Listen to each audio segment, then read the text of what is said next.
Երեկ էլ տեղեկություն ստացանք, որ Նորագյուղում կառուցող ֆիրմեն փոխկապակցվածական անձամբ իրանք են Glendale Hills-ի հետ, որը Glendale Hills-ը այն կազմակերպությունն է, որտեղ ինքը մասնակցություն անունը պրավալ է տվել։ Հիմա, քանի որ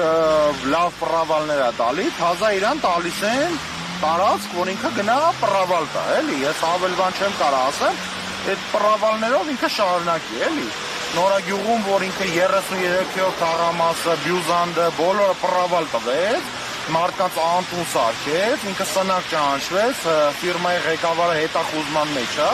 հիմա իրա կամ փոխկապակցված մարդկանց է տալիս են Նորագյուղը,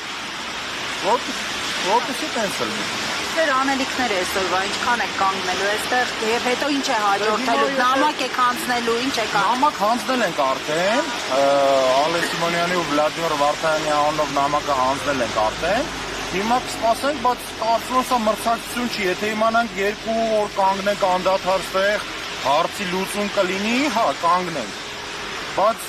պետք է մի օր օրենքը գործի։ Մենք էլ ասում ենք օրենքը նենց գրենք, նենց գործենք, մենք բոլորով ձեր իրավաբանների, ձեր փաստաբանների, բոլորով ներգրավող մարդկանց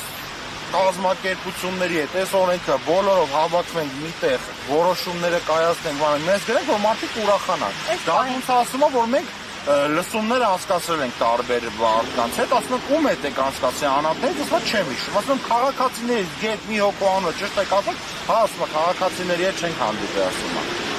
Քանի քաղաքացու է առնչվում այս խնդիրը այս պահին։ Շատ մեծ։ Նայեք, Նորագյուղի, Կոնդի, Կորի ժողովուրդը չեն պատկերացնում այս օրենքը, որ ընդունվեց, ինչ է կատարվելու իրանց հետ։ Մենք հələ քչից շատից թե կարող ենք դատական համակարգերով տենց ժամանակ ձգենք, տենց անենք, իրանք այդ ժամանակներ չեն ունենալու։ Նոր օրենքով տևելու է ընդամենը 21 օր։ 21 օր հետո անցնելու է գույքը կառուցապատողի բալանսին, կառուցապատողը վտարումով հանելու է, ասում է գնա դատերը շարունակի։ Դա խրախուսականն է, էլի, որ 21 օր տալիս են։ Էդ է խրախուսականը։